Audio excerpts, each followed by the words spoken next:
America में corona virus से मरने वालों की तादाद 1,50,000 के नजदीक तक पहुंच रही है। 43 लाख से ज्यादा कंफर्म केसेस हैं। कोविड-19 के पेशेंट्स पर हाइड्रोक्सी क्लोरोक्विन का इस्तेमाल और इसका असर, इस पर बहस हम कई हफ्तों से सुन रहे हैं, अमेरिका में भी और अमेरिका के बाहर भी। जाने माने एक्सपर्ट डॉक्टर एंथनी फाउची ने एक ताजा इंटरव्यू में कहा है कि कई क्लिनिकल ट्रायल्स में इस दवा के असर को परखा गया और ऐसे इशारे मिले कि यह दवा हाइड्रोक्सी क्लोरोक्विन वो कोरोना वायरस पर असर नहीं करती। लेकिन राष्ट्रपति ट्रंप ने व्हाइट हाउस की प्रेस ब्रीफिंग में कहा कि ये दवा सुरक्षित है, इससे समस्या नहीं होती है, उन्हें इससे कोई समस्या नहीं हुई।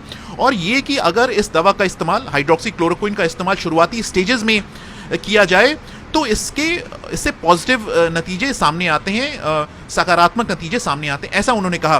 तो इससे जो राष्ट्रपति ट्रंप के क्रिटिक्स हैं, आलोचक हैं, उन्होंने उन पर गलत जानकारी फैलाने का आरोप लगाया है और उन्होंने पूर्व में हेल्थ एक्सपर्ट्स या फिर हेल्थ केयर एजेंसीज के तरफ से दी गई जानकारी का हवाला दिया है, जिसमें उन्होंने कहा था कि ये जो दवा है ये कोरोना वायरस के पेशेंट्स पर असर नहीं करती है और उन्होंने इसके साइड इफेक्ट को लेकर भी सवाल उठाए थे, उस पर बात की थी। लेकिन राष्ट्रपति ट्रंप ने हाइड्रोक्सी क्लोरोक्विन के जो कुछ ट्वीट्स हैं उन्हें रीट्वीट किया। डॉक्टर एंथनी फाउची ने इसी इंटरव्यू में कहा कि पिछले कुछ वक्त से हम देख रहे थे कि जिस तरह से केसेस बढ़ रहे थे, फ्लोरिडा, कैलिफोर्निया, टेक्सास और एरिजोना जैसे राज्यों में ऐसे इशारे मिले हैं, ऐसा लग रहा है कि वहां पर ये केसेस कम हो रहे हैं।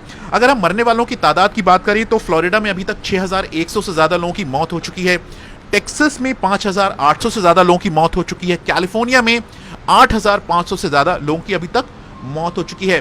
लेकिन इसी इंटरव्यू में डॉक्टर एंथनी फाउची ने चिंता जताई कि ऐसे शुरुआती इशारे मिले हैं कि कुछ दूसरे राज्य जैसे ओहायो, इंडियाना, टेनेसी या फिर केंटकी, वहां से ऐसे शुरुआती इशारे मिल रहे हैं कि वहां पर कोरोना वायरस के केसेस बढ़ रहे हैं। विनीत खरे, BBC, वॉशिंगटन DC।